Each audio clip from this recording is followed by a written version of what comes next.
اوكي حجي يسمع له حجي اسمع له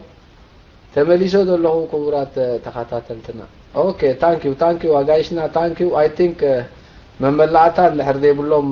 بصوت سنغال نغزا خنقصل حطوتات نغزا ابو كلكم مستي صنيحو زمت بصحف زدلنا حطلو ازي ورقتي صحف سندات معاتنا نرخبو بخمينا نرخبو قاليسكم نركم بركبات تقولوا ግን ستيل تقداسنا تالو محطلو ابو كلكم نحط تبرولو نستات قصل حطو منشن مين يركع انت وي كيت كاي خامسلني انت زي تجاجي منشن او تشاتا كمبيوتر يري لهنا بريغا ريد اوف جرنا لوميرنا منشن مي ندحدير لها ناب ايبيك نو مي تبلا لها اي ثينك زي تجاجي next one epic no me الله هذا epic no ما الله يلا خان ابو سارة الله هذا ابو سارة الله يس ما حزا مايك ايبينو حزا مايك بليز ابو سارة دحريو خبرك يا سوري يعني كا ريغا حسكات اوكي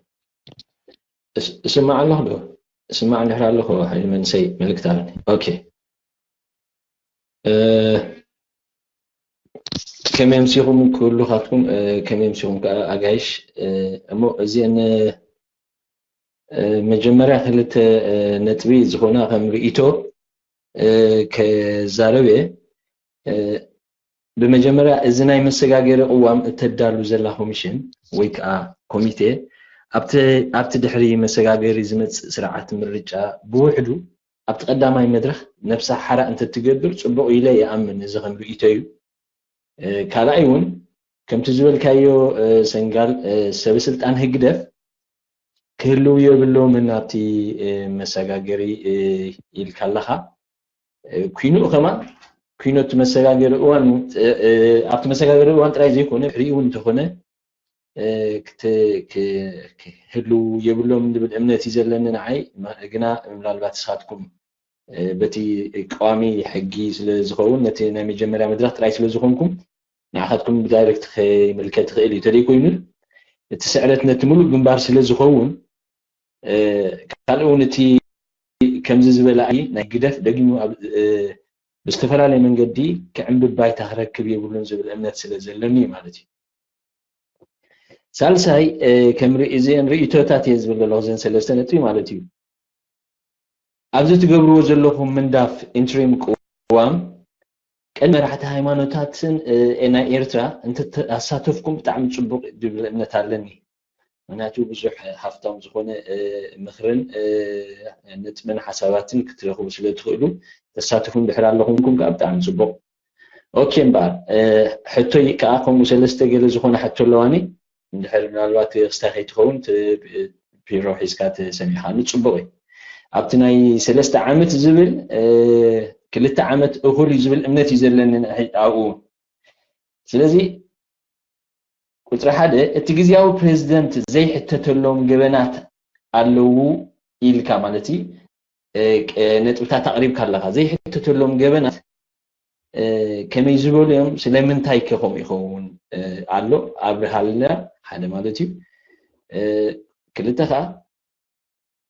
እቲ ግዝያዊ በዓል ስልጣን ወይ ባይቶ ኣብቲ መሰጋገሪ እዋም ዘለዎ ስልጣን እንታይ እዩ እቲ ግዝያዊ በዓል ስልጣን ኣብቲ ናይ መሰጋገሪ እዋም ዘሎ ኣብ ልዕልቲ ናይ መሰጋገሪ ዘሎ እዋን ቅዋም እንታይ ስልጣን ኣለዎ ክሳብ ክንደይ ሓይል ኣለዎ ብልዕሊኡ ትብል ያክልተ ሳልሰይቲ ከዓ ኣብቲ ሃገር ከጋጥም ምስ ዝኽእል ወተሃደራዊ ወይ ህዝባዊ ዕልዋ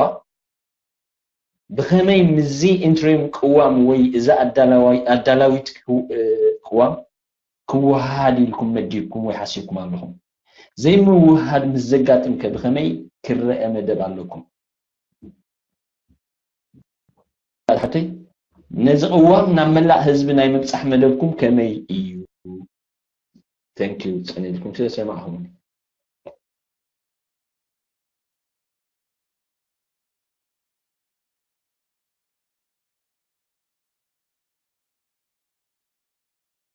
اوكي اجاشنا نعاكم يا تا مدرخ اسكي كمبيوتر نحراو ساعتكم كوينا ايدكم حفكتب لكم كنريكم مثلا ريت اوف نقول اسكي اي ثينك هو ناس انقال لهم ويا الو استاذ ابراهيم ان دكتور ابراهيم ويكا حفتنا اوكي حزوا مايك نعاكم من تحطات قريب لنا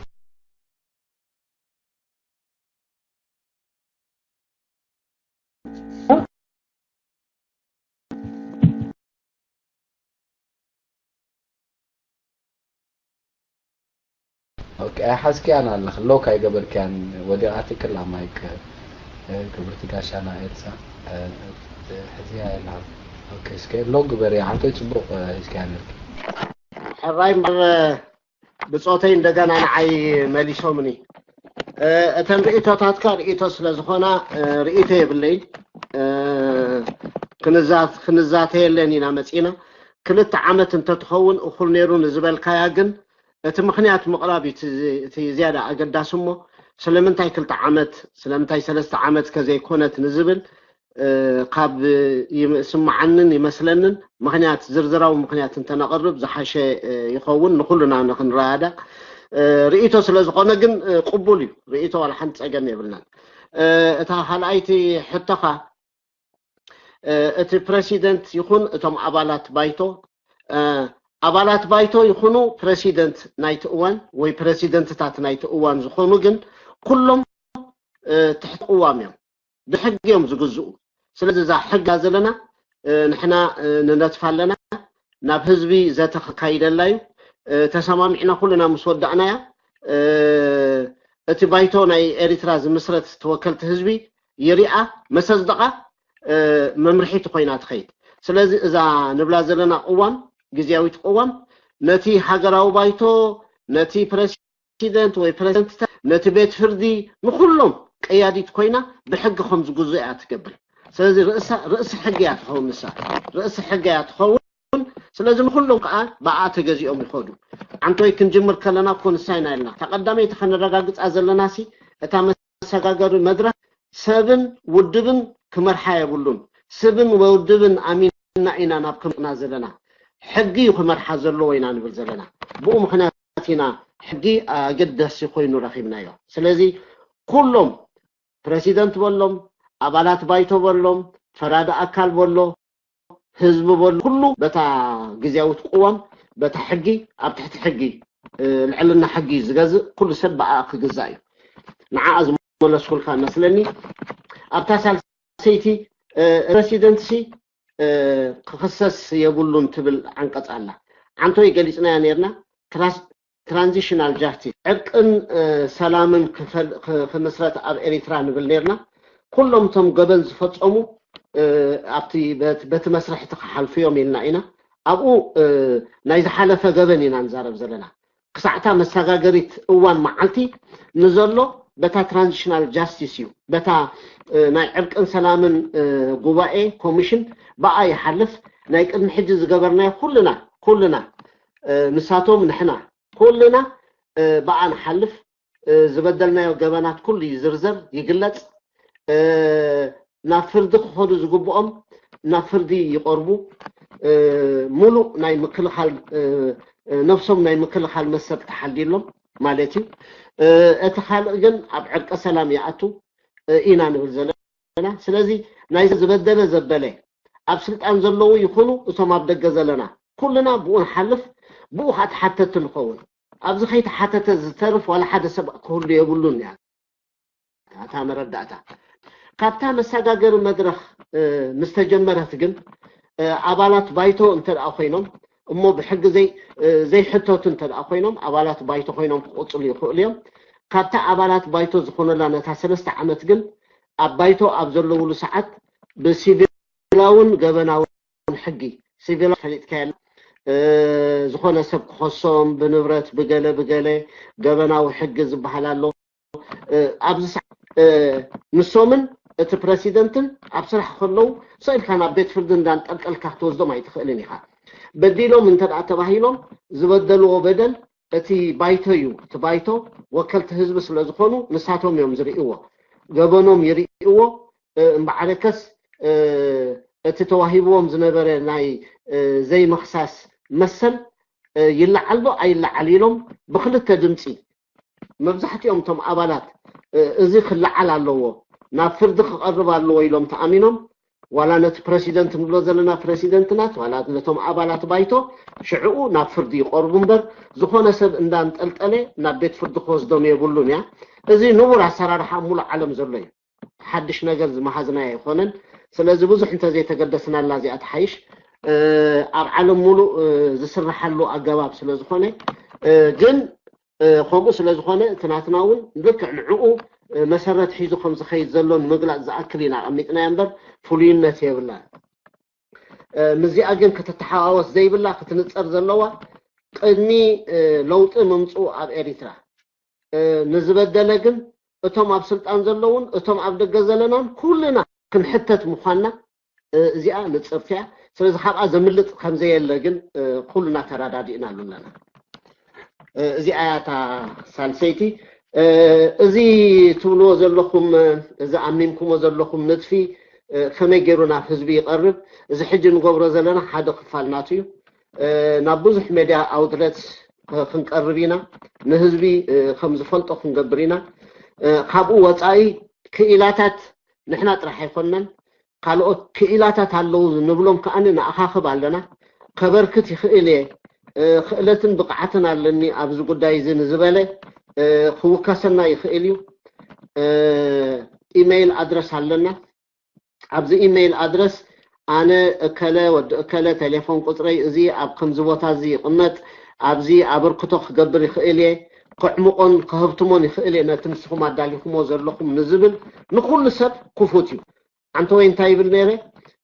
ዝሓለፈ ቅዋማት ኣብ ኤሪትራ ዝረኣናየን ንፈልጠን ፅቡቕን ሕማቕን ኣለወን እንዳበልኩ ይገልፅ ነይረ ከምኡ ክብል ክደሎ ከለኹ እዛናትና ጉድለት የብላን ማለት ኣይኮነን ጉድለት ክህልዋ ከም ዝኽእል ኣሚንና ንሕና ካልኦት ክኢላታትን ዓበይትን ኤሪትራውያን ኣለዉ ምሳና ክሳዕ ሕጂ ዘይተሳተፉ ንሶም ግን ክዕምቕዎን ክህብትሞን ይኽእሉ እዮም ኢልና ዕድመ ንገብር ኣለና ስለዚ ኣብዚ ከበርክት ይኽእል እየ ዝብል ኤሪትራያን ሲኒት ስታዲ ግሩፕ @gmail.com ኢሉ ይስተዘልና ሽዑ ኣብቲ ነዚኣ ዝህብትሙ እቲ ሰነዳት ኩሉ ክንሰሎም ኢና ብውልቂ ዘይኮነ ግን ብጉጅለ እንዳጎበሩ እዮም ክሪእዎ ዘለዎም ምክንያቱ ብጉጅለ ክትኸውን ክትደሊ ከለካ ናይ ዝተፈላለየ ርእቶታት ክትሰርሕ ትከራኸር ስለ ዘኽእለካ ዝሓሸ ነገር ክትሰርሕ ትኽእል ኢኻልና ኣሚንና ኣለና ስለዚ እዚዩ ካልእ ከመይ ገይሩ ይህብትን ካባኹም ዝመፅእ ርእቶታት ነቕበል ኣለና ንሱን ሒዝናኒ ክመሓየሽ እንተደኣልይዎ ኮይኑ ናይ መምሓያሽ መስርሕ እውን ክነካይድ ኢና ኣብ መወዳእታ ግን እቲ ሰነዳትና ንህዝቢ እውን ግሉፅ ክንገብሮ ኢና ስለዚ ብውልቂ ከዓ ሰብ ከንብቦ ክርድኦ ኣብ መወዳእታ ከዓኒ ኣብ ኦክላንድ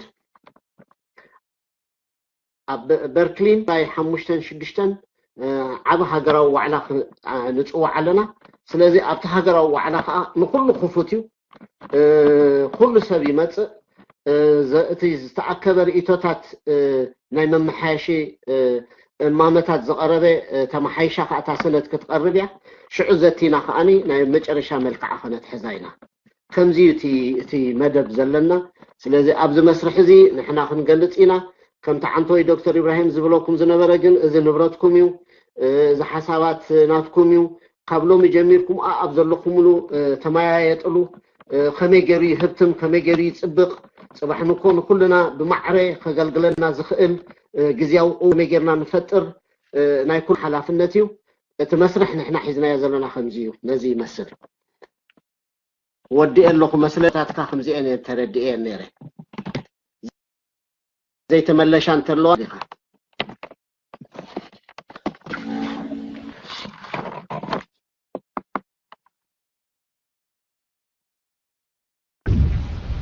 اوكي ابو ساره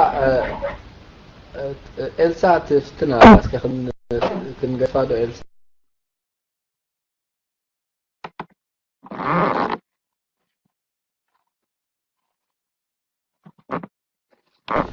أبو سارة ريد يبلكان أبو سارة تحت تغلخة سخاخة نرتاني اوكي سلامات كلهم سر ابراهيم سامسون كمان دقيقة ما تغني عبت ليان بيت صحفات سلامات زغانا خينو أنا أتي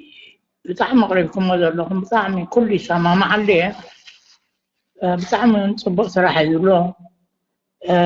كنت تعرفوا مستناي نابنتناي هجرة بايتو أبو أواصل النبر درجة 59 سما كتير رود ما بيقول دي ترانزيشنال كونستيشن يكون كله خطرين كلها حجتنا أنا أبدي أقول بنت أشمو بطعم زيادة قولي حنزل أخوني تناي كوميشن مقاضي بحلفي أفتناي رفيجس أو سيوخا تناي ناي وان الناس مريت كلهم تن أرجعنا حاجة نقرأ له زي صراحة زي كم تيوري خوين قريبو نتاتم لا بايتو كبيت راح يوجو هذا اللبسيو سلمتاي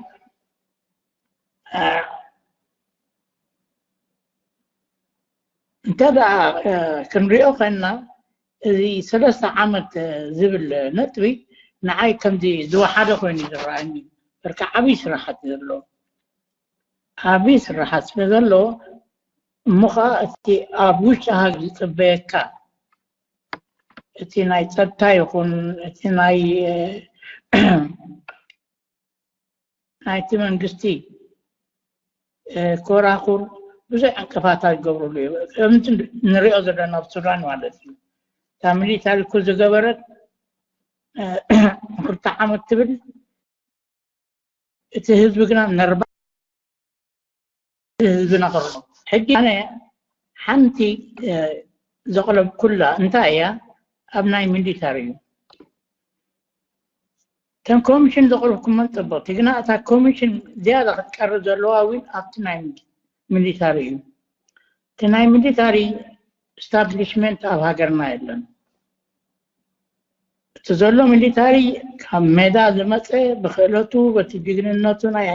ناي وقعات مرزو وصدو ويبناي وصدو طرو هذا محرق يزور اليوم جنرالات صحيفة ما بيبهم زي كلون مثل مالتي سلذي أين داخلين سلمتاي ميلتاري كانسل هل ليو نتسطى كل زكاتاتي ولو النتيجة قاتاتنا يمتي منقستي زعزر حدا ميلتاري كانسل كله قالوا نزل مقبار سلمتاي كوميشن زي قبركم كمتان ناي مريت واننتن ناي رفيجي شماغل زوج اخمن زي تدلاين نتالو سلامتاي اسكا يكون سلازخيل مالتي زي اخ احترى لكم وسلامات كلكم تشاو إلسا تشاو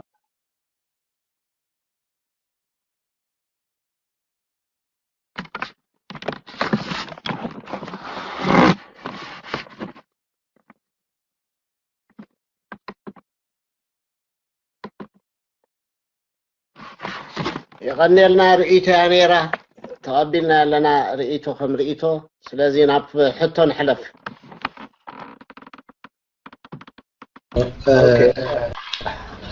أنت بزي عدل تهيب كان لي سنغال حانت عدل تهيب كان لي سمعت له انتاي له حاتيتو نير مبزحتن ساجيشن اندين مبزحتن تاشمين مالس مغرين حانت جنا انت حاتيتو نيرو نزي غزياو منغس سي بزح سراح يكمو تفلالي كوميشنات كسرح يلو هو بزح سراح مخانو ردانا ابزي اجن كلته نغرين دلوا حاده اتي هاغراو بايتو بعلي كونن كسرحو ካብ ደገ ክኢላታት ይኽመርጽ ማለት ሲ ካብ ውሽጢ ባይቶ ክኾኑ ይኽእሉ ካብ ባይቶ ወጻኢ ክኾኑ ይኽእሉ ስለዚህ እቲ ባይቶ በይኒ ይኮነ እንድሰርሖ ማለት እዩ ክኢላታት ይኽመርጽ ሓንቲ እያ ስለዚህ እቲ ስራሕ ክቃለለሉ እዩ ካልኣይ ካብዘን መስሪትናየን ዘለና ኮሚሽን ወይ ክምስረት ኣለወን ኢልናየን ዘለና ገሊአን ኣብ ውሽጢ 3 ዓመት ናይ ግዚያዊ መንግስቲ ዝውዳእ እየን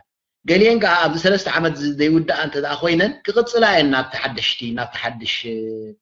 ምስ ተሓድሽ መንግስቲ እውን ክቕፅላ እየን ስለዚ ናብ ተሓድሽ መንግስቲ ክቕፅላ ንኽቕፅላሲ ፋሽሙ ክህቢ ማለት እዩ ሓበሬታ ወይ ከዓ ምኽሪ ክህቢ ማለት እዩ እዚኣ ሕቶ ኮይና ተሰሚዓትኒ እሞ ንዓ ክምልሳ ኢለ ይቐኒለ اوكي ثانك يو ادريس باغوني الله هذا ادريس باغوني والسا متى الله انسا اوكي سمع الله هجي و حنت رئيته ذا قربان نيرا من موزي حونا وي ودناس قربه سلسة حتون سلسة رئيتون ذا قربه very nice person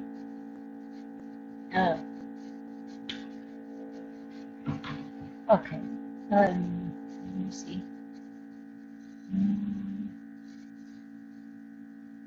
well, I can't remember his name then there you go that's you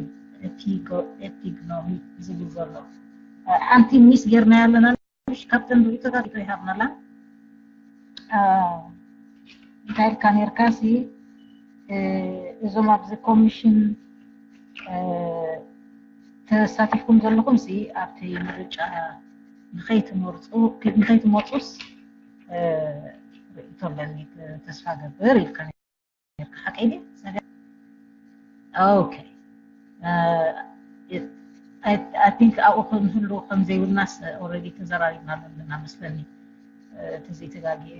ግን ወይ ኢብራሂም ወይ ስንጋር ከረጋግፁ ክእሉ እዮም ድሓር ከኣስ ወፃኢና ዘለና I wish to get that again because you have to say goodbye to Laura be permanently moved Gabriela away قلت تزاري نالوس أي مثلاً إحنا نقو أتو استيزر لكن يكون سنغال كركز خافري زيادة أتيزرهم if you remember Sangal did we talk about this أنا مثلاً تزاري نالوس أوتات كناتهم زي كنا إيش okay Sangal سأنا تذهب ليش ويكا إبراهيم تذكرت فنك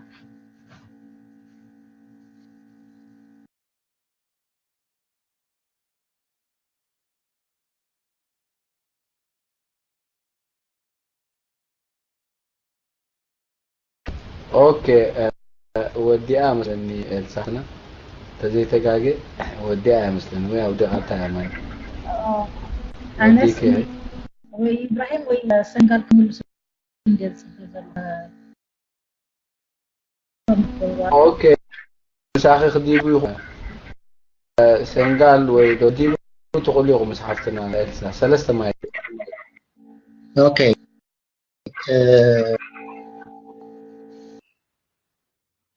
أنا نشتكي من الباب بحريو سنقال كملا يخوني نحن مجمري عن نزيه تاشموزي كنرك كلنا نزي حزبنات ناسي نيرتراوسي انتهي تقمو كابدبل منفسينا جميرنا نحن نستاتفو نخيل دينا اي نستاتفو نخيل دينا دبل كم علامة ام مجمريا اي نبرن ولا زو مابز التساتفو خا نعيمنا البعض تذكرنا تغيل يعني ابزا دستوريا ابزا قوام زيا اياتونكم ودبل بحافشا ግን زما ابز دلوسي بزح السلطان ددليو ايكونون مبزحتهم مالسي اب قال سراح دلو سبات يوميلنا من البات انفورمالي عليلنا نيرنا نخون كم حققن ابزا قوام زيا انا حساب الذكرى دعاتوت كوينا يسمعنن من البات سنغال الذكرى انت دا خوينو كبر هاي خيليو كم حساب تقريبا ما حساب كم حساب ما حساب ابزا قوام جن بقلت إذا تمزجبت كوينيس معنا من البعض زليلة ويرسحية أنت خوينة سنقال كوستغلا خالي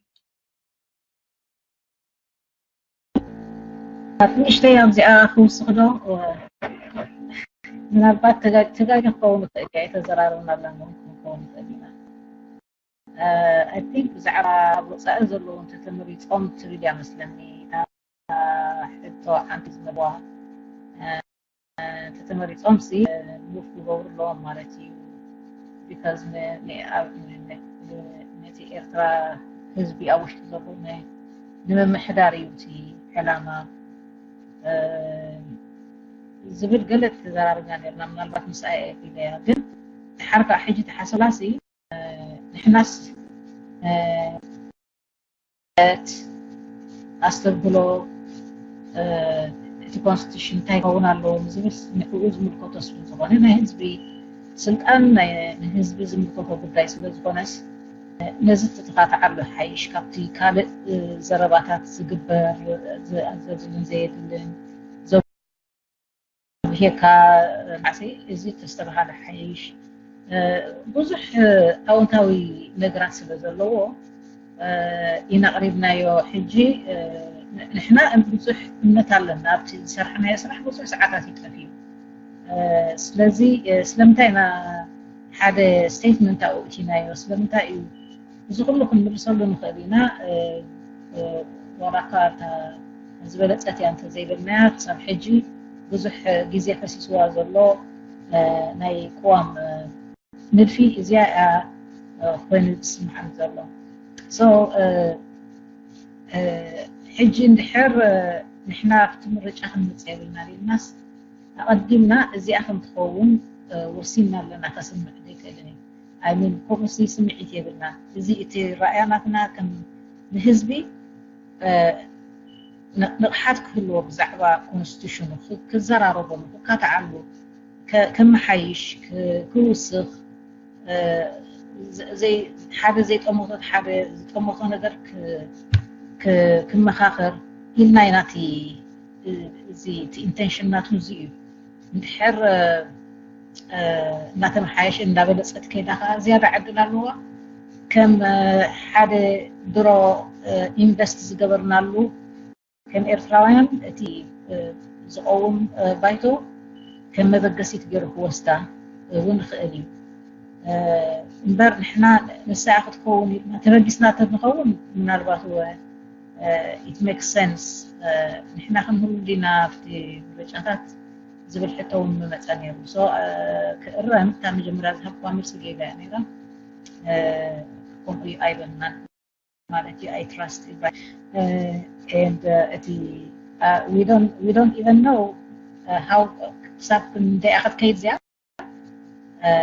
prisons ገለ ኣይወሰድና ንሕና ራይ ኣድላይት ከም ዝኾነ እዚ ዓይነት መፅናዕቲ እዚ ኣድላይ ከም ዝኾነ ኢና ንብል ዘለና ስለዚ ወዚኣ ክትከውን እሞ ትበሃል ዘላ ንስኣ ክትፀድቕ ተተባሂሉ ምናልባት ንዘራርበሉ ንኸውን ሕጂ ግን it's too early to say I think but ከምዚ ኢብራሂም ዝበሎ ከዓ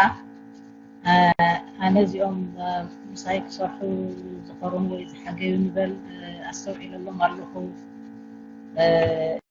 ከምዚ ኣብ ምርጫ ክመፁ ገለ ማለት ስታይ ዝህንደዱ ይኮኑን እንተዝነብሩ ከማን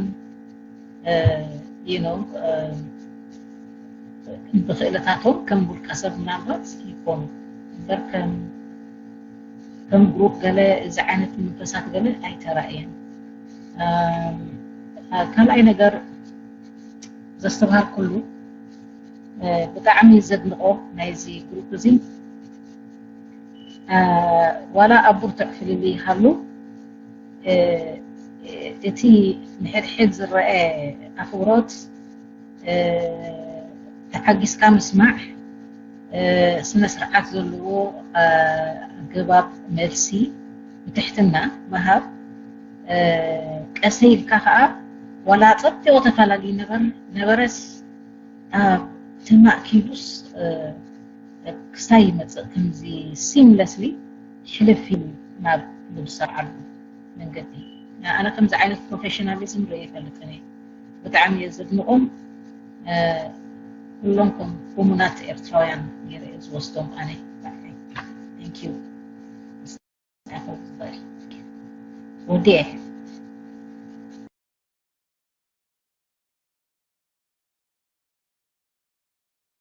اوكي ثانك يو guys كنكتسلينا ادريس باغوني الله هذا ادريس باغ صرت حد غون ايوه هليكو حتى ودعد اسمع انت اللي ما حد يسكبلنا يقني لنا كله بطعمي يقني لنا دكتور ابراهيم ارسامسفن سنغال وددرع يقني لنا أنا حدا خلت ويسلسل زخون حتى تالواني أنت أفكير كان لي حيل من سي مالتي حدا تسمعون أنت اللي خم تما جايشنا إتي مسجاجري قوام تلو زلهم كافتنا تسعة شو عتبر قوام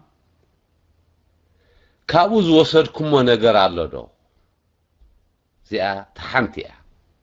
تقوامنا يتسعان شوعتن عنتوي سنقر حاونا خدلصلنا خلو بزح شجرات كم زلو مساقاقر خون كم زي كيل قل اكزامبل نهابه خبرها لنا فتيني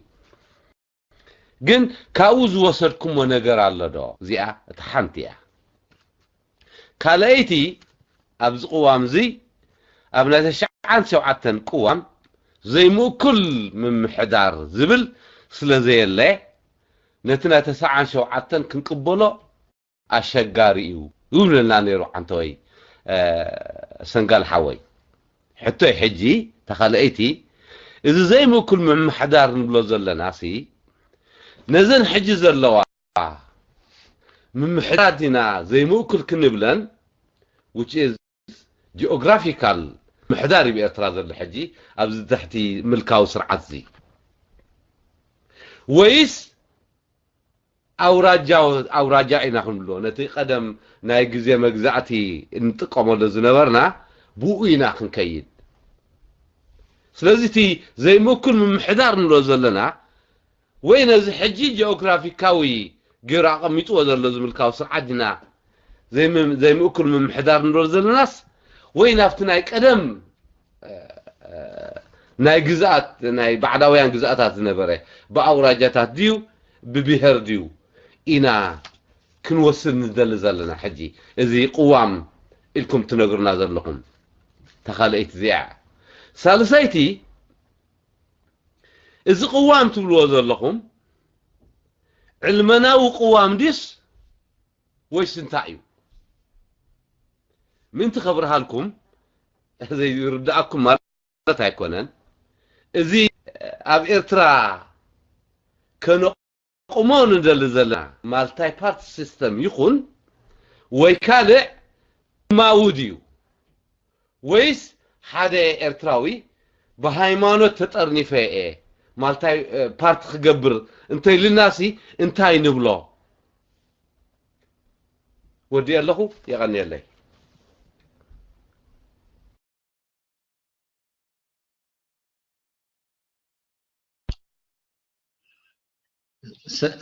سنقال لهاي أطفيلو مثلني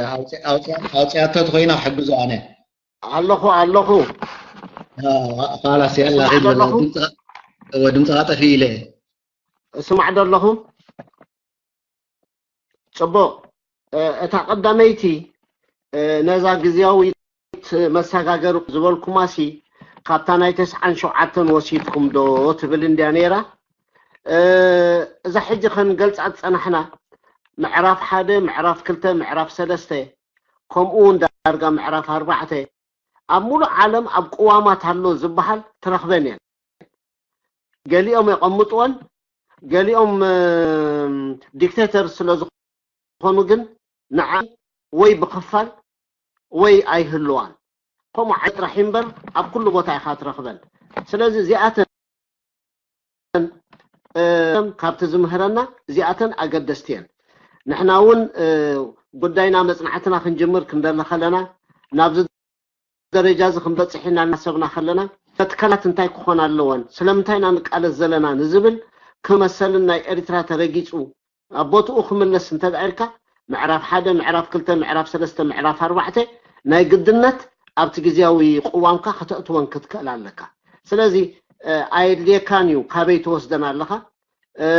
እቲ ቁዋም ናትና እውን ካብ ናይ ካልኦት ዓለም ቁዋም ዝወሰዶ ይምበር ሓድሽ ነገር ኣይፈጠረን ስለዚህ ኣብ 97 ዲኹም ወሲድኩሞ ኣብ 52 ከነይሩ ዶ ወነይሩ ኣብ 90 ከነይሩ ዶ ወነይሩ ካልኦት ናይ ሃገራት ዓለም ሃብታም ተመክሮ ናይ ዓለምና ቁዋም ነዚአን ይቐምጥ ዲዩ ወይ ስለዚህ እዚአን ሓፈሻዊ ኢልካ ክትወስደን ትኽእል ኢኻ ስለዚህ ካብ 97 ኢና ዝወሰድነን ኢልና ንሕና ክንዛረብ የፀግመና ግን ንክብርን መሰልን ኤሪትራ ዜጋት ናይ ኤሪትራ ውሕዝ ዝገብራ ዓንቀጻት እዚኣተን ኣለዋና ኢልና እንተንሓልፋ ግን ዝሓሸት እያ ከምታ ዝበልካያ ግን እንድሕሪ ኸይድካ ርኢኻያ ኣብ ናይ 97 ግን ክትረኽባ ኢኻ ኣብ ናይ 1952 ተረኺብካየን ከዓ ክትረኽበን ኢኻ ቃላት ተፈላልዩ ክፀንሓካ ይኽእል ይኸውን ብዙሕ ኣፀጋሚ ይኮነን ኣብቲ ቃላቱ ዘይኮነ ኣብቲ ትሕዝቱ እዩ ዘድልየና መንፈሱን ነባቡን እንታይ እዩ ዝብል ዘሎ እዩ ዘድልየና ስለዚ ኣብ 52 ክትረኽበን ኢኻ ኣብዚ ክትረኽበን ኢኻ ኣብ 97 ክትረኽበን ኢኻ ስለዚ ኣብ ክልቲኡ ኣለዋ ኣረጋጊፅና ኒና ፀፅቡቑ ኣብ 52 ዘሎ ኣብ ዝናትና ኣሎ ፀፅቡቑ ኣብ 97 ዘሎ ኣብ ዝናትና ኣሎ ስለዚ እዚኣ ኣገዳሲት ነጥብ እያ ኩሉ ፀፅቡቑ ዝበሃል ኣብ 1952 ዝነበረ ኣብ ዘሎ ኩሉ ፀፅቡቑ ንህዝቢ ይጠቅም እዩ ዝተባሃለ ኣብ 97 ዝነበረ ከዓኒ እሞ ከዓ ክትግበር ይኽእል እዩ ዝተባሃለ ኣብዚ ኣሎ ስለዚ ብከምዚአን ገይረ ከዓ ተቐዳመይ ትሕቶኻ ነዘን ክልቲአን ሰነዳት ጥራሕ ኣይኮንናን ግን ንሕና ምርኩስ ጌርና ሰሪሕና ካልኦት ሃገራት ልክዕ ኣብ ከምዚ ናይ ኤሪትራ ኣብ ቁልውላው ኣብ ዝነበራሉ እዋን ናብ መሰጋገሪ እዋን ከኣትዋ ክደልያ ከለዋ ናብ ንቡር ምምላስ እንድዩ ናብ ንቡር ምምላስ ስለኮነ ኣብ ንቡር ምምላስ ሓጊዝወን እዩ ዝበሃል ነገራት ከዓኒ ኣለሊና ካብ ኣፍሪቃ ካብ ናይ ካልኦት ዓለማት ሃገራት ካብኡ ትምህርቲ ወሲድና ምስ ባህልናን ምስ ኩነታትናን ከመይ ገይሩ ይዛመድ እንዳበልና ከዓኒ ከነእትዎ እዚ ሰለስቲኡ ሃብታም ተመክሮታት ናይ 1952 ቁዋምና ሃብታም ተመክሮ ናይ 1997 ቁዋምና ሃብታም ተመክሮ ናይ ዓለም እሞ ከዓኒ ኣብ ከምዚ ቁልውላው ዝነበረ ሃገራት ናብ መሰጋገሪ እዋን ክሰጋገራ ክደልያ ከለዋ ዝተጠቕማሉ እሞ ብሉፅ ኣብነታት ተባሂሉ ዝግለጽ ኣቐሚጥና የለና ንኣብነት ሓንቲ ካብኣተን ናይ ተመክሮ ናይ ዓለም ብሉፅ ተመክሮታት ናይ ዓለም ኣብ መሰጋገሪ እዋን ኣብ ቁልውላው ፀኒሐን ኣብ መሰጋገሪ እዋን ከኣትዋ ከለዋ የድልየን ዝበሃል 1952 ዘይነበረ ኣብ 1997 ዘይነበረ ሕጂ ግን ኣብዚ ንሕና ኣቕሪብናዮ ዘለና እማምን ንጥፍን ዘሎ እንታይ እዩ እንተዳኢልካኒ እቲ ናይ ዕርቅን ሰላምን ጉባኤ ናይ ዕርቅን ሰላምን ጉባኤ ኣብ ብዙሕ ሃገራት ተተግቢሩ እዩ ኣብ ገሊኡ ፈሺሉ እዩ ኣብ ገሊኡ ተዓዊቱ ኣብ ውሕዳት ሃገራት እዩ ዓወት ረኺቡ ስለዚ ነተን ተዓዊተን ዝበሃላ ሃገራት በዓልመንን ኢልና ኣለሊና ካብቲ ናተን ተመክሮ ወሲድና ምስ ኩነታትና ከም ዝሰማማዕ ጌርና ስየእቲና የለና ስለዚ ነታ ሕቶኻ ነታ ቀዳመይቲ ሕቶኻ መልሼ ይመስለኒ ፀፅቡቕ ክትግበር ይኽእል እዩ ዝበልናዮ ካብ 97 ካብ 92 ካብ ተመክሮታት ናይ ዓለም ኩሉ ኣብ ዝናትና ሕጂ ኣሚምናዮ ዘለናንቲ ኣብኡ ኣሎ ተቐዳመይቲ ሕቶኻ በዚኣ ክምልሻ ናብታ ካልኣይቲ ሕቶኻ ክምለስ ዘይምእኹል ምምሕዳር ኢልኩም እዎ ዘይምእኹል ምምሕዳር ሕጂ እቲ ዘይምእኹል ምምሕዳር ማእኸላይ መንግስቲ ክህሉ ኣለዎ እንድዩ እቲ ዞባቡ ወሎ ኣውራጃዊ ንብሎ ዘለና ምምሕዳራት ከዓኒ ስልጣን ሃልይዎ ናይቲ ኣከባቢኡ ምሕደራ ነብሱ ክኢሉ ዘመሓድረሉ ኩነታት ክህሉ ክኽእል ኣለዎ እንድያ ትመፅእ ዘላ ሕጂ ኣየናይቲ ክልል ኢኹም ወሲድኩም እዚ ሕጂ ዞባዊ ምምሕዳር ተባሂሉ ዘሎ ዲስ ዋላ እቲ ኣውራጃዊ እያ ትመፅእ ዘላ ተሕቶ መስለኒ ንፅርቶ ትኸውን ቅድሚ እዚ ኣውራጃውን ቅድሚኡ እውን ስርዓት ነይሩ ክኸውን ክእል እንድዩ ስርዓተ ምምሕዳራት ነይሩና እንድዩ ዓንተ ወይ ኮ ዝሕጊ እንዳባ ዝበልናዮ ናብኡ እዩ ክመልሰና ማለት እዩ መግዛእቲ ቅድሚ ምምፅኡ ዝነበረ ሕጊ ኣትከመ ተገለባ ሕጊ ኣተምልጋእ ሕጊ ገጭዋ ሕጊ ገለ እንዳበለ ዝኸይድ ናብኡ ዲና ተመሊስናስ ናብ ኣውራጃት ደርዲና ወላ ናብዚ ሕጂ ዞባዊ ምምሕዳር ዝብል ኣገዳሲት ሕቶ እያ መስለኒ ነዛ ኣገዳሲት ሕቶ እዚኣ ንሕና ብኸመይ ናርኢና ናብ ንቡር ምምላስ ኢና ኢልና ናብ ንቡር ምምላስ እተን ኣውራጃታት ተባሂለን ዝነበራ ህዝቢ ርዒሙ ተቐቢልዎን ዝነበረ እዩ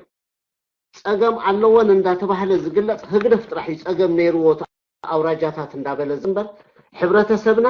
በተን ኣውራጃታት ትእን ምምሕዳራት ናይ ክልል ምምሕዳራት ፈጢሩ ኣብ ዝንቀሳቀሰሉ ዝነበረ ኣብ ሽግር ዝኣተወሉ እዋን ከም ታሪክ የለን ዝግለጽ የለን እቲ ኣብ ኩዕሾ ናይ ኩዕሾ ጋንታታት ተመስሪተን ንእሽተይ ፍልልያት ፈጥራ ነይረን ገለን ተዳኢልካ ስልካ ኣብቲ ኣከባቢ ኣብቲ ከተማታት ኣብ ከተማ ኣስመራ ዝነበረ ናእሽቱ ፀገማት እንተዘይኮይኑ ዓብ ፀገም ኣይተፈጥረን ስለዚ ናብ ንቡር ንመለስ እንተዳኢልና ናብቲ ሕጊ እንዳባ ዝነበረ ኣጸቢቁ ዝተመቃቀለ ኣይኮንካን ክትመልሶ ዘለካ ናብተን ኣውራጃታት ኢኻ ክትመልሶ ዘለካ ንሱ ከም ንቡር ጌርና ወሲድናዮ ከም ንቡር ጌርካ ትወስዶሞ ሽዑ ብድሕሪኡ ንሱ ዲ ዘድልየካስ ዋላ ካልእ ነታ 3 ዓመት ጥራሓታ ኣውራጃታት ተኣሚማ ዘላ ስለዚ ንቡር ኣብቲ ዝነበርናዮ ንምለስ ብኣውራጃታት ነይረናናየን ኣውራጃታት ንሕዝ ካብኡ ህዝቢ ኣብ ንቡር ኩነታት እታ ኣውራጃ ዲ ዘድልዮ ካልእ ዓይነት ምምሕዳራት ዲ ዝገብር ካብኡ ዝደቀቀ ድዩ ንዕኡ ድዩ ተቀቢሉ ዝኸይ ህዝቢ ኣብ ዝተረጋገፀ ኩነታት ምስ ተፈጥረ ዘትዩ በተባይ ገይሩ ካሽዑ ነታ ቋሚት ቁዋም ክውፅእ ክደሎ ከሎ እቲ ምምሕዳራዊ ክልላት እንታይ ክመስል ከም ዘለዎን እንታይ ቅርጽን ውዳበን ይህልዎ እንታይ ስልጣን ይህልዎ እንደገና ክውሰን እዩ ነዘለስተ ዓመት እዚኣ ግን ናብ ንቡር ንምምላስ ናብቲ ኣውራጃታት ክምለስ ኣለዎ ዝብል ኢና ንሕና ኣቅሪብና ዘለና ቀቀድ ግን ንምምሕዳር ብጣዕሚ ኣጸጋሚ ክኸውን እዩ ምክንያቱ ኣዝዩ ብዙሕ እዩ እዛ ሕጂ ሓማሴን ተባሂላ ዘላሲ 3 ሕግ እንዳባ ነይሮማ ንዓኣው ናብ 3 ናብ 4 ክትመቃቀለ ኢኻ ማለት እዩ ስለዚ ኣዝዩ ከተዳቅቆ ክትፍትን ክደለ ከለካ ክበዝሕ እዩ ነዛ ንእሽተይ ህዝብን ሃገርን እንደገና ናብ ብዙሕ ንኡስ ምምሕዳራት እንተደኣ መሊስካያ ኣጸጋሚ ክኸውን እዩ ስለዚ ናብቲ ኣውራጃታት ከም ዝምለስ ንምግባር እዩ ግን እሱ ይኮነን ናብቲ ደቂቕ ዝነበረ ይመለስ ዝብል ርእይቶ እንተለካ ግን ፀገም የለን ርእይቶ ስለኮነ ነኽብሮ ርእይቶካ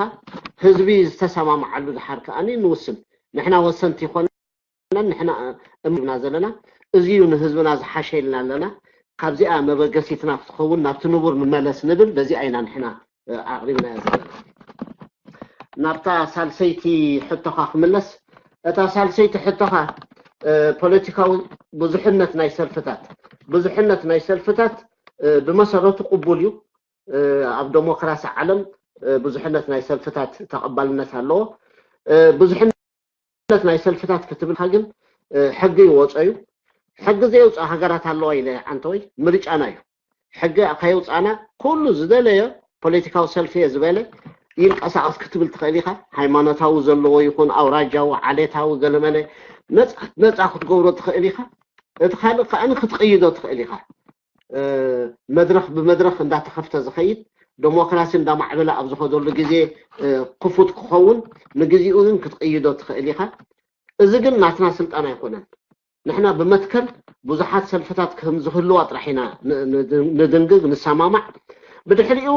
እቲ ናይ ህዝቢ ወካል ባይቶ ምስ መፀ ንዕኡ ዝምልከት ደቂቕ ሕግታት ከውፅዩ ኢለ ዓንተወይን ገሊፅያ ነይረ ስለዚ ንሓዛ ሕጂ ንሕና ደቀቕቲ ሕግታት ኣይነውፅን ኢና ንሕና ናይ መትከል ሕቶታት ጥራሒና ንምልሽ ስለዚ ናይ ብዙሕነት ናይ ፓርቲታት ክህሉ ኣለዎ ንዕኡ ዝምልከት ደቂቕ ሕግታት ከኣኒ እቲ ናይ ኤርትራ ፓርላማ ሃገራዊ ባይቶ ይብል ስለ ዝነበርኩ ምዛ ኣብ ኣዋሳ ዝነበረት ሃገራዊ ባይቶ ምስኣ ኣዳናጊራትኩም ከይትኸውን ንዓ ኣይኮንኩን ዝጠቅስ ዘለኹ ኣብቲ መሰጋገሩ እዋን ናይ ግድነት ብሃገር ደረጃ ዝምስረት ባይቶ ክህልወና እዩ ፓርላመንት ነታ ፓርላመንት እየ ዝገልጽ ዘለኹ እታ ፓርላመንት እያ ከኣኒ ሃገራዊ ባይቶ ኢልና ንፅዋዓ ዘለና ንሳያ እታ ፓርላመንት እቲኣ ከዓ ሕጊ ተውፅእ ተወከልቲ ናይ ህዝቢ እዮም ካብ ውሽጥን ካብ ደገን ዝመፁ ተወከልቲ ናይ ህዝቢ እዮም ስልጣን ናይ ህዝቢ ኢና ንብል ዘለና ስለዚ እቶም ተወከልቲ ናይ ህዝቢ ንህዝቢ ኣመያይጦም ዝወሰንዎ ውሳኔ ሕግታት ነተን ፖለቲካዊ ሰልፍታት ዝገዝእ ሽዑ እዩ ዝህሉ ስለዚ ሕጂ ከተውፅእ ኣየድልን እዩ ምክንያቱ ናይ መትከል ሕቶታት ጥራሕኻ ሕጂ ክትዛረብ ዘለካ ስለዚ በዚኣ ወዲእ ኣለኹ ሕቶታትካ ብፆም ክሕግዙ ንኽእል እዮም ዘይገርንቲ تملسك تحدث تخيلها أنا نشتيك وسخ سنغال يسمع لكم مش حتى تايلوسي إذا دايمو كل النت تقبروا دلهم سي بزح جزوبا دلونا إذا سرعت هجدف ديوس ولا بتي بعداويان ذهبونا أو رجايلو حجيتها بعداويان تبالكاليا كيف دي هابتني نعاهم اللي صلوا إليه من البات الزنا أوراجا أتصاوعة المحجي أبزي أحد رجعانونا تزاريبا نيره أتصاوعة نازناي أوراجات من البات أب جزيت إليان تناي مجرى شامل كوع حيزو خوين غيلي ويقدمي بقورب عيدنو أب جزيت إليان يجن مسلني حجي انت دا استباهيلكا زن أوراجات حنساب شدش نيرن شوعات نيرن تشعات نيرن أبو تساقمي يلن إرتراوي ولا أب جزيت إليان رد انت دا حان تحطو تحطت النفسها ساخا انت اعتبل نمنتاي حزب إرتراسي أب جزيت إلياني نمثالي إذا أوراجات تباهيلو اللي ندر أتسامع معنا انت خويني حزب إرتراسي حابت قاوموس غيرو زي فلت بزعبا زن أوراجاتات نمثالي سراي تبل أسلام سراي أسلام اللو بسراي كستان اللو بسراي كستاناي كقاوم سمعي فلت إن منتاي سراي ركم مايلو أسلاماي نمنتاي أسلاماي ركم مايلو كقاوم سمعي فلت نمثالي باكلو غزايون ساهول لو عساورتا لو كريستيان اللو كاب ساهودي كاب عساورتا دي كاب كريستيان دي نمنتاي أكل غزاي يسمعكم نالبات أكل غزاي كل تحواتي يمقل ملت بحال نجار كله يغل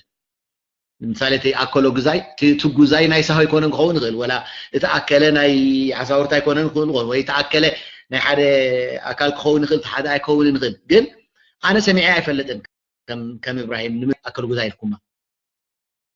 سمهر منال سمهر نمنتاي سمهر لكم ما تبلتقاومه أي تسمعن انتاي زرد داكا نسوسا نسبع عمل تقاوم انت زي تلعيلو كل تنقرات يا بحادد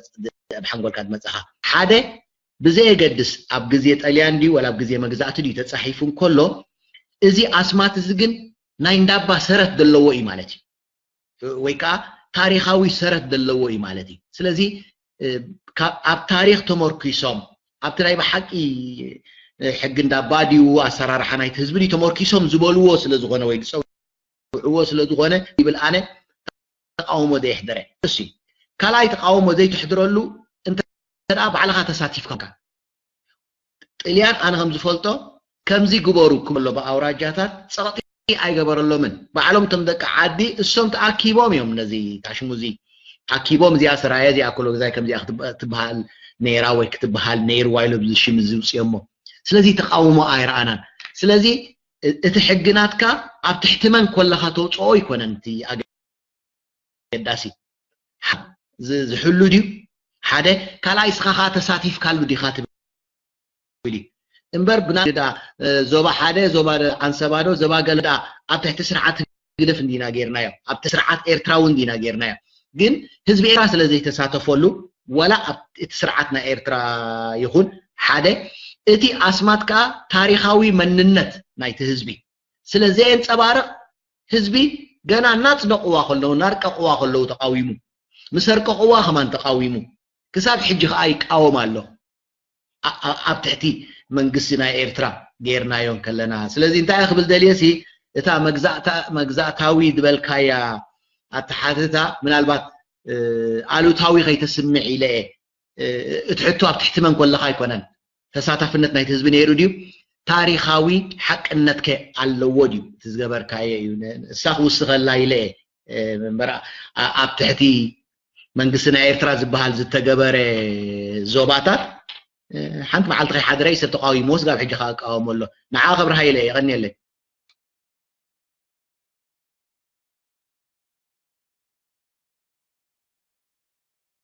اوكي خنكتنا نحن كمان ربعي جنبار تباهلنا لنا عادي اربعه جنبار يتقيدوا له ربعي جنبار دتنيا ذات ربعي جنبار خموتاتي هو جيجو وجمجم جدي الله هذا جدي أبشدت دلنا ربعي جنبار مرحبا سلام علم نساي كلحاتكم አጋይሽ እንኳን ደሃን መጻሁም ነባቂ በጣሚ ካብ ልበይ ካመስግነኩም እፈቱ ነዚ ናይ ሃገርና ንህዝቢ ተገዲስኩም ንዓላይ ታሕታይልኩም ትገብርዎ ታንኪው ክብለኩም እፈቱ ኣነ ሰለስተ ህቶ ኣላትኒ ሰንጋላወይ እሳ ክታብረህለይ ደልየ ማለት እዩ እንታይ እዩ ባይቶ ኣብ ልዕሊ ኤርትራ ኣብ ኤርትራውያን ፀገምን ግፍኢን ዝፈጸሙ በደል ንዝፈጸሙ ካብቲ ናይ ባይቶ ዝተመረጹ ሰባት ብኃላፊነት ደረጃ እነባል ከለ እንዳበሉ ንፍርዲ ያቅርቡ እዮም ወላቱ ቁርብ ፀገማት ንዘይብሎም ከዓ ምህረት እንዳገበረ ምስ ህዝቦም ክነብሩ ኣብ ስራሕ እውን ክዋፈሩ ይገብር እዩ ገለ ዓይነታት ይልካና ኣለሃ እዚ ኣባሃላ ንመጻኢ ህዝቢ ኤርትራ ህዝቢ ተበዳላይ ኮይኑ ከሎ ህዝቢ በዓሉ መዚዙ ንዚኦም ሰባት ህዝቢ ተበዳላይ ከም ምዃኑ መጠን ህዝቢ መድረክ ረኪቡ ብብዞብኡ ብብዘለዎ ቦታ ህዝቢ ፀገማት ንዝፈጸሙ ቅትለት ንዝፈጸሙ በደል ንዝፈጸሙ ህዝቢ ተርኡ ክጻወት ስለምንታይ ሙሉ ስልጣን ንህዝቢ ዘይተዋሃበ እዚ ሓደ አካል ዝተመዘዘ እዚ ዓይነታት ኣብ ናይ ህዝቢ ንዝግብኦ ነገራት ጣልቃ ኣትዩ ከምዚ ዓይነታት ኣብ ስራሕ ክዋፈር ምድላው ምግባሩ ክንደና ያኪደና ሓደ ዝዩ በካላይ ደረጃ ነዚኦም ውህዳት ዘለው ውድባትና ተማሊ ከምቱ ትፈልጦ ውህዳት ነይሮም ሎሚ ግን ብዓሻሓት ዝቁፀር ደላይ ፍትሐውያን ላዕላይ ታሕታይ ተባሂሉ ብዝተፈላለየ መልክኡ ክስታይ ህዝብ ክበዝህ ተቃውሞ ክብርት ብዙ ሚና ተጻውቶም እዮም ንዚኦም ከዓ ጠመተ ዝገበረ ለዓብነት ኣባይቶ ምቋም ንዚኦም ውድባት ተሮኦም ክጻወቱ እድመ ተገይሩሎም ዶ እድመስ ዘይተገበረሎም ምክንያት ስለምንታይ እዩ እሳቶምስ ኣብዚ በሓባር ንቱ ባይቶ ንምቋም ብቱናቶም አካይዳ ዛቅርብዎ ጽሁፋት ይሁን ማስረጃታት ካቅርቡ ስንታይ ዝተገበረ ነገር አሎ ሳልሳይ ኣብቱ ናይ ውድባትን ብዝተፈላለየ መልክኡ ዝስራሕ ዘሎ ነገራት ማለት እየ አባላት ናይ ውድባት ከማንም ህዝቢ ኣብዚ ባይቶ መመስራት ዝግበር ዘሎ አሰራርሓ ከም ተራ ተሳትፎ ምግባር አበርክቶ ክገብሩ ኣለዎም ዝብል ነገራት ከም ተራ ሰብ ክሳተፉ ምግባር ዝብል ነገራት ኣሎ እዚ ከም ተራ ሰብ ማለት ምስቱ ማህበረሰብ ምስቱ ናይ ባይቶ ንምቋም እቶም ናይ ውድባት ዝሆኑ ሰባት ከም ሲቪል ማህበረሰብ ኮይኖም ኣብኡ ክሳተፉ ምግባር ማለት ንዚኦምስ ነቱ ዝሓዝዎ ንውድባት ምግላል ዓይነታት ኣይኮነን ዶ ወላ ንስልጣን ዊ ምግውያይ ኣይመስለን ዶ እዚ ነገርስ ናበይ ዝከይድ አብረሃለይ ታንክ ዩ ማይ ፍሪ ባይ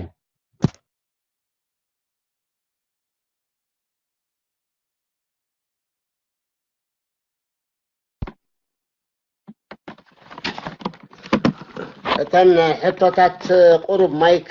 አጸጊማትን ስለዘላ በደንብ ገረ ዘይ ሰማዕኮን ከይኮና ደሓን ምስ መለሽ ኩልካ እንድሕሪ ዘይ መልሸልካ ትመለስ ኢኻ ሓንቲ ካፕተን ሕቶታት አንቶይ ደጋጊምና ዝመለስና ነይራ እዚ ናይ ዕርቅን ሰላምን መስርሕ ኣብ ኤርትራ የድልዶ ኣየድልን ትብል ዘጠራጥር ኣይመስለንን ምክንያቱ ኣይኮነን ንሕና ኤርትራውያን ንሕና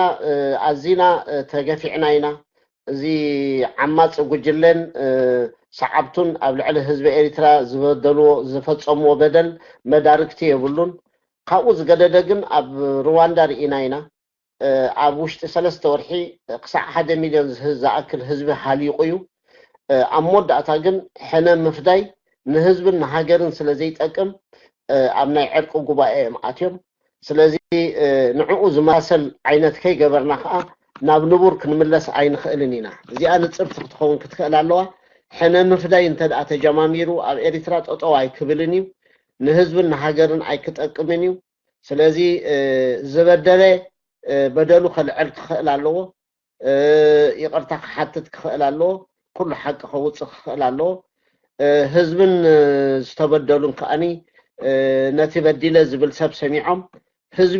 ህዝቢዩ ኣብ መወዳእታ እቲ ደቂቕ ክስታይ ስለ ዘይወፀ ኢኻ እምበር እታ ኮሚሽን ተሳስያ ነቲ መስርሕ ተሳሲ ጥራሓ ዕርቂ ይኹን ምሕረት ዝገብር ግን ሕብረተሰብን እቶም ዝተበደሉን ኣካላት ጥራሕም ንስኻ ዝበደልካዮ ዝቀተልካዮ ሰብ እንተደኣሉ ኮይኑ እታ ኮሚሽን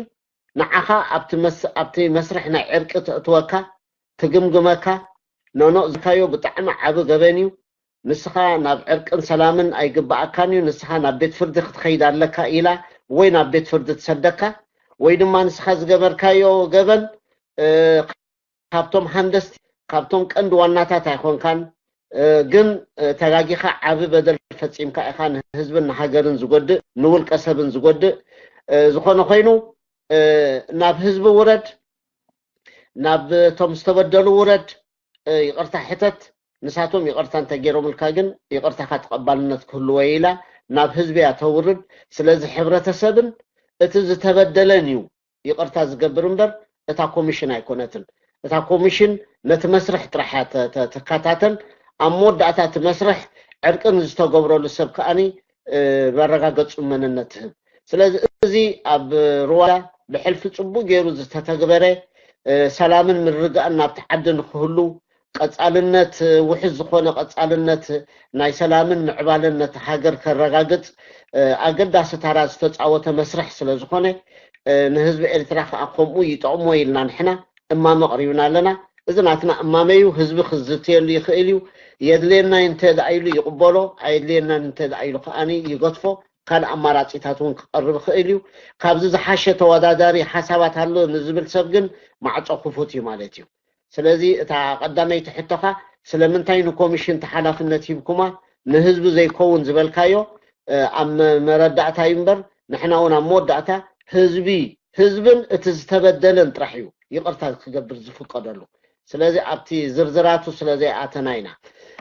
እታ ካልኣይቲ ሕቶኻ እዚ ንመሰጋገሪ እዋን ዝኸውንሲ ናይ ሓባር መራዳድእ ነጥቢ እንዲና ንገብር ዘለና ስለምንታይ እዚኦም ዘይኣተው ስለምንታይ እዚኦም ዝኣተው ንዝብል ሕቶ ኣነ ብቋዕ ኣይመስለንን ምክንያቱ ንሕና ሃገራዊ ስኒት ክንፈጥር ኢልና ተበጊስና ሃገራዊ ስኒት ክንፈጥር ኢልና እማሜና ነቕርብ ንሕና ወሰንቲ ይኾናን እዚ የራዳድኣና ኢልና ዘቕረብናዮ ንኣብነት ኣብታ ናይ ቀዳመይቲ እንታይና ጌርና ኣብ ደንቨር ምስቶም ካልኦት ክኢላታት ዝበሃሉ ዘቲናሉ ተቐቢሎሞ መሊስና ናብ ህዝቢ ውሪድናዮ ናብ ህዝቢ ንኽትዕ ቀሪቡ ህዝቢ ዘትዩ ከኣኒ ብድምፂ ብልጫ ተቐቢልዎ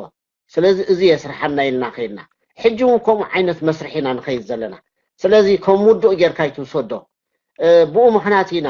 ክትተሓጋገዙ ትደልዩ እንተደኣለኹም ኣብ ምዕማቑን ኣብ ምስፍሑን ኣብ ምዕባሉን ማዕጾ ክፉት እዩ ንብል ዘለና ስለዚ ንሕና ንህዝቢ ኣብ ዘተይና ንእቱ ዘለና ንሕና ወሰንቲ ይኮናን ነበገሰ ሓሳባት ሒዝና ኢና ቀሪብና ዘለና ስለዚ ብከምኡ እንተትርድኦ እተን ውድባትን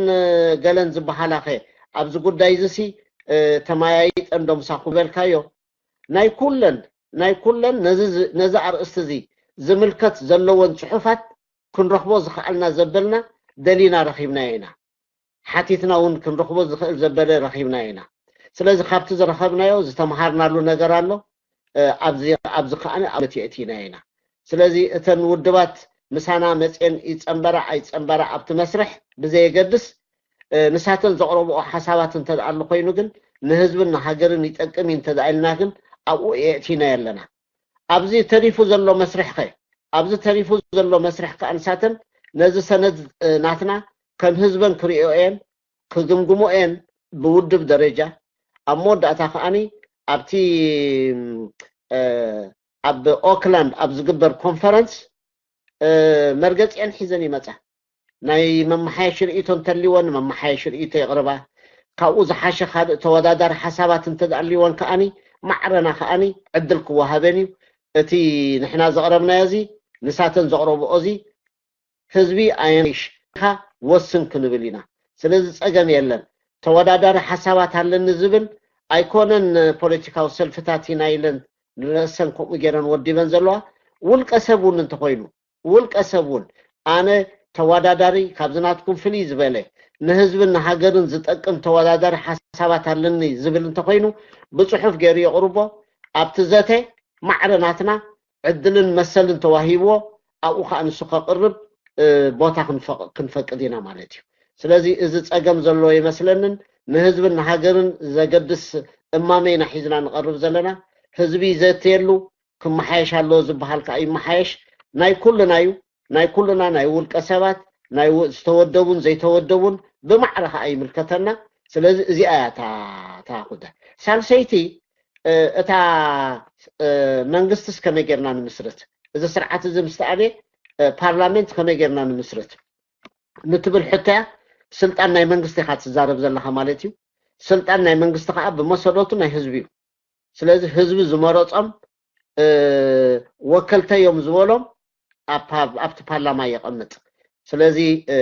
ዝተወደበን ዘይተወደበን ማዕረ ዕድል ክረክብ ክኽእል ኣለዎ ዝብል መረዳእታ ኣለና ስለዚ እታ ሃገር ናይ ኩልና ናይ ዝተወደቡ ጥራሕ ይኮነትን ናይ ዝተወደቡን ዘይተወደቡን እያ ስለዚ ብኡ መሰረት ኩሎም ማዕረ ዕድል ኣለዎም ነቲ ማዕረ ዕድል ተጠቂሞም ከኣኒ ኣብቲ እቲ ስርዓት ምስተኣለ እቲ ፓርላመንት ክምስረት ከሎ ወከልቶም ናይ ምቕራብ ከዓ ማዕረ ዕድል ይህልወና ኣነ ብከምዚኣ ገይረ ጥራሕ ሓልፈን ምስደን ስለዚ ብከምዚ እንተረዳእ ጉሌላ ናይ ገበርናን ንሕና ናይ መጽናዕቲ ሽማግለታት ኢና 3 ዓመት ዝገበርና ኢና ሶሪ ዓመትን ፈርዓን ኣብቲ መስርሕ ፀኒሕና ኣለና ስለዚ በብ እዋኑ መጽናዕትታት ንደንበ ተቃውሞ ንምሕያል ናይ ህዝብና ሽግራት ከመይ ገይሩ ይላበልና ብመጽናዕቲ ዘቕረብና እዩ ስለዚ ምሳና በብ እዋኑ ዝሳተፉ ሰባት ኣለዉ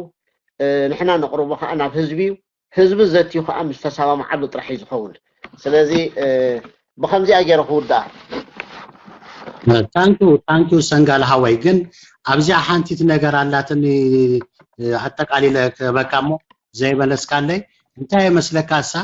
በዓለም አቀፍ ደረጃ ብናይ ዩናይትድ ኔሽን ደረጃ በሰባይ መሰላት ኣብ ናይ ኮርት ቤት ፍርዲ በሰባይ መሰላት ናይ ኤርትራውያንን ናይ ደገን ዓለም አቀፍ ደረጃ ክስታቶም ዝቀረበ ክስታቶም ዝረይ ዘሎ ኩነታት ኣሎ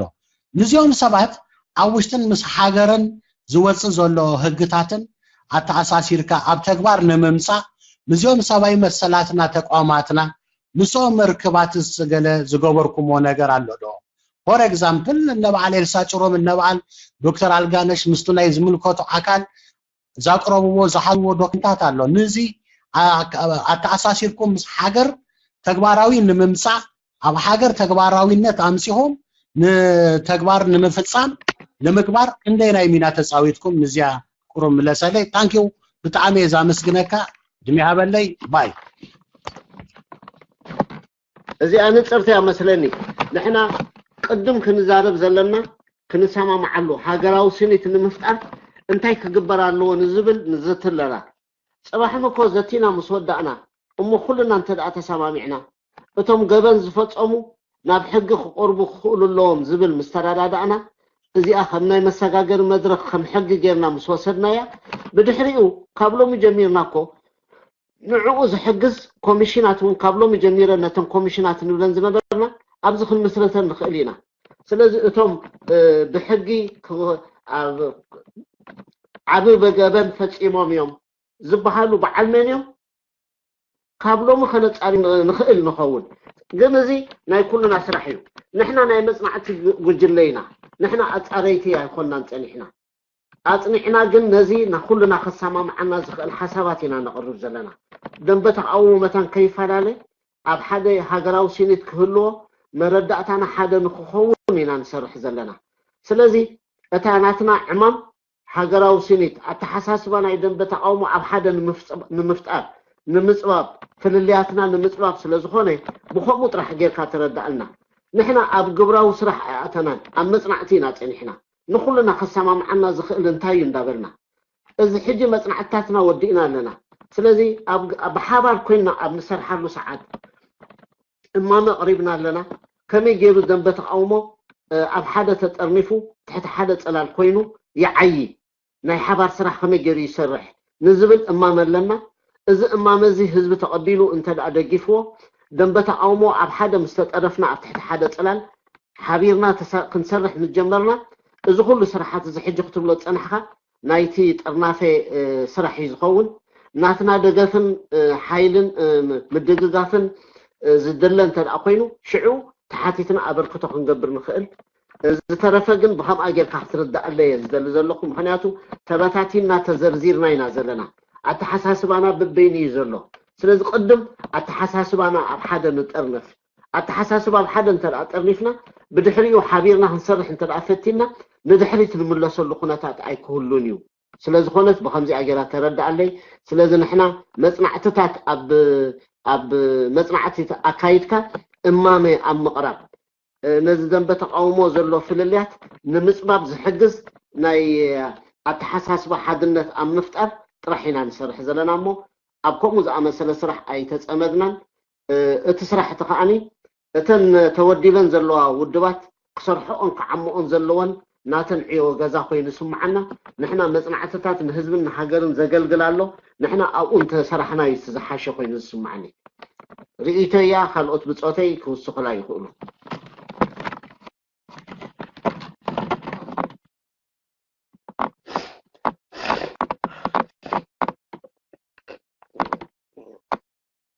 اوكي مملاعتا ندحر زي الله خوينو ملكت تهبوني افريقيا زلو قتل اوكي اللهم دكتور ابراهيم دون ابدي انا اشتيك مسخلا منالبات كمادي تردياتني اي تردا كمادي حتى ندلي حتى كنت 3 7 دقيقه ما نيروم زم تقاومتي ودبات انتي خنغبروم قلمله تبل بحافش انتايلو نيرو سنغالابت مجمريا اذا انا مصنعتي غجله كلت حساب حيزا وصيالا اتحانتي سبات اابوتهم كوينم وشت هاجرن ابدغن وكلتم يمرصو تبل تخاليت دما سيفيكاويان محبرات اي بوليتيكا با ودبات دلواخا كساتفات بل كلت حسابينا حيزنا وصينا اذا كلت حسابات زين اب جولاي 5 6 تي كونفرنس كغبرن كله توم اب امط يوم نزي عندنا ديسك مالت تاشم تغبرون بزاراربولن نزن كلت تزين كريون مالتي دحريو نخلتين بيم ازاني قوم كقبلون حنتين بيم قبلو نخلتين قبلو شعود وسني سلازي منالبات اذا انا يتقاومتي قلملت بالدلا كم حساب كلت حساب حيزنا كم زحلفنا يا طراي كل ما انتي كردا مخنياتو انتي لحاتيتو نيروسي بولق خوينم تزااتو قطب القالات بيلونير مس لازم حفشا نقول سب نختبرحالو ما انتسي كلت حسابينا حليفنا دلنا مالته سيفيكاوي محبراتن تقاومت محبراتن ابزي ناي مسغاغر منغستي كساتفو تبل حنت امامه قاليت دما نونو اوش تعددلن ابدغدلن ناتو وكلتي يمرص دبل كلتينين حليفن دلوا مالته دحريوتم جولاي 4 5 ابت كونفرنس دي سبات زياده بيلم مالسي تزاراريبم تزحاشت بحسادين كدمرون ولا انتي تزحاشه كنغرونا ايام مالتي اجي بزي انت زردا كل سب صبغ مبالكو بزعباتنا بوليتيكاويان سيفيكاويان محبراتن نبلن دلناس ابو تخمرج امغبارن تبل دلايان يله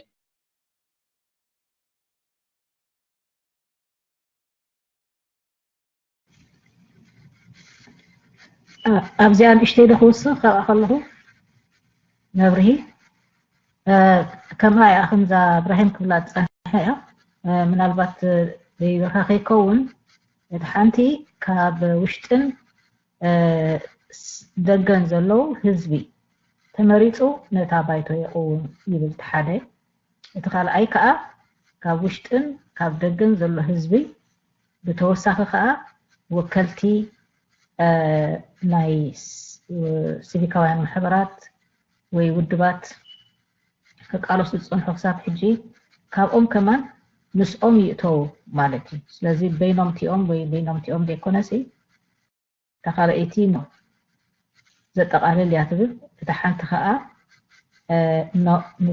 نتهزبي بعلو نذا مسغاغريت ጊዜ بات ህዝብ ጥራይ ተቆም ከአዝብላሉ ካብውሽጥን ካወፀ ስለዚህ እዚአን እንተን ከልተ ምናልባት በኻልእ ከይውሰድ ከብርሃን ይላይ Thank you. What do you?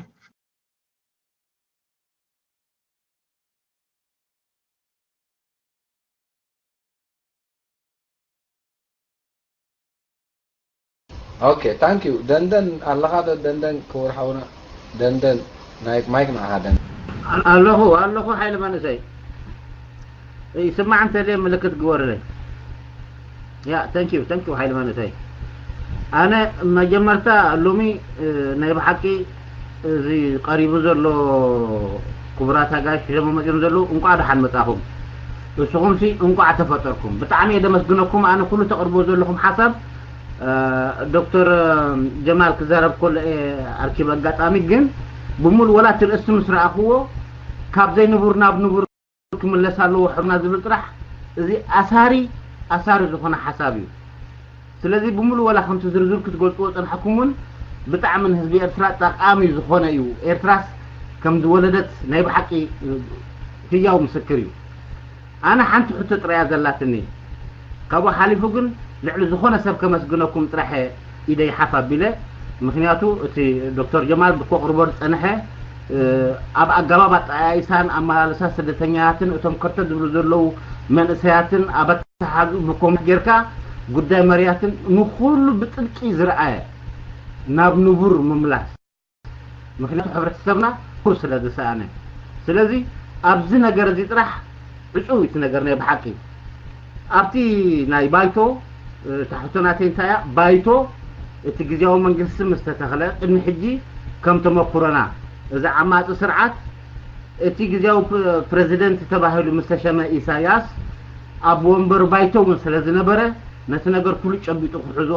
ክኢሉ እዩ ማለት እዩ ምክንያቱ ባይቶ ኣኼባ ይገበረልና ክበሃል ከሎ ፀማም እዝኒ ሂብዎ ስለዚ እዚ ሕጂ ንመሰጋገሪ መንግስቲ ዝቀውም ባይቶ እቲ ግዜያዊ ፕሬዚደንት ክህሉ ስለ ዝኾነ እቲ ባይቶ ንባዕሉ ናይ ገዛ እርሱ ቸርማን ክህልዎ ድዩ ወይ ናይ ገዛ እርሱ ታሽሙ ምክንያቱ እቲ ምስቲ ግዜያዊ መንግስቲ ሒዙ ዘሎ ፕሬዚደንት ብኸመይ ክመቃም ናይ ባይቶ ሓላፍነት ምክንያቱ ከምቲ ቅድሚ ሕጂ ከየጓን ፈናም እንትን ባይቶስ ናይ ገዛ እርሱ ቸርማን ክህልዎ ድዩ ብዝተረፈ ብዝገበርኩሞ ብጣዕሚ ድሕጉስ 110 ካብ 100 ድቕበሎ ኣምላኽ ከኣኒ መፈጸምቱ ኸሪአና ላቦ የቀኒየለ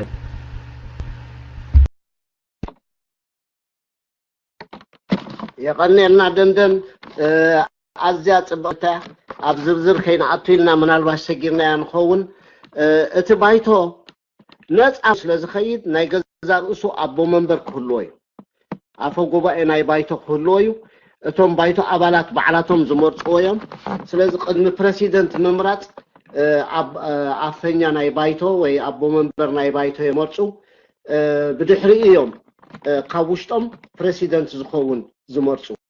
ስለዚ ህዝቢ ዝወከሉ እዩ ህዝቢ ብህዝቢ ተወኪሉ ኣብቲ ፓርላማ ዝቐረበ ካብቶም ናይ ባይቶ ኣባላት እሳቶም እዮም ድሓር ፕሬሲደንት መን ይኹን ኢሎም ዝምዝዙ ቅድሚ ምምዛዞም ግን ኣቦ መንበር ንዕኦም ዝጥርንፎም ኣቦ መንበር ይገብሩ ስለዚ ነፃ ኮይኖም ክኸዱ እንተደኣ ኮይኖም ከምዚ ዝበልካዮም እዩ ካብኡ ንላዕሊ እውን እንታይ ኢልና ዘለና እቲ ባይቶ ናይ ገዛ ርእሱ ቅርፅን ኣወዳድባን ናይ ገዛ ርእሱ ቅጥዕታት ዝመሓደረሉ ባዕሉ የውፅእ ኢና ኢልና ዘለና ስለዚ እቲ ፕሬሲደንት ኣይምልከቶን እዩ ርኢኻ እንተ ኮይንካ ኣብቲ ዝሓለፈ እዋን እቲ ፕሬሲደንት እዩ ነታ ባይቶ ቅርፅን ውዳቤታታን ቅጥዓታታን ገለመሊኣን ከውፃላ ፈቲኑ ምክንያቱ ከም ኣቦ መንበር እውን ስለ ዝነበረ ኣብዚ ግን እቲ ፈፃሚ ኣካል ካብቲ ሓጋጊ ኣካል ነፃ ኮይኑ ስለ ዝኸይድ ናይ ገዛ ርእሱ እዩ ዝገብር እቲ ሓጋጊ ኣካል ግን ነፈፃሚ ኣካል ሕግታት ኣውፅኡ ኣተግብር ይብሎ ይቆፃፀሮ ኸማን ነቲ ፈፃሚ ኣካል ይቆፃፀሮ እዩ ዝብል እቲ ፓርላማ ንብሎ ዘለና ነቲ ፈፃሚ ኣካል ነቲ ፕሬሲደንት ወይ ፕሬሲደንታት ምስ ካቢነ ሚኒስተራቶም ይቆፃፀሮም እያ ትብል ብስሩዕ ይቆፃፀሮም እያ ትብል እቲ ፕሬሲደንት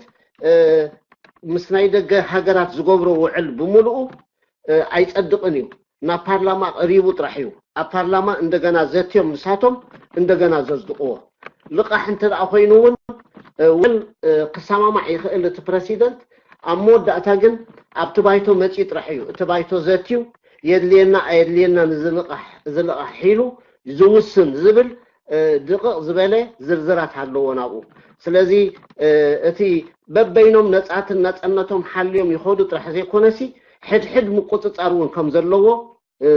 اقو تنصيرو تقميطلا سلازي زرزراتو دحراي معلت خنرينا صبقت حتى يجن اقداسيت حتى تاسخرتها تمالي الله تمالي او قريب الله نتزحنا متابع خا يقنيلنا زغابير يهبلنا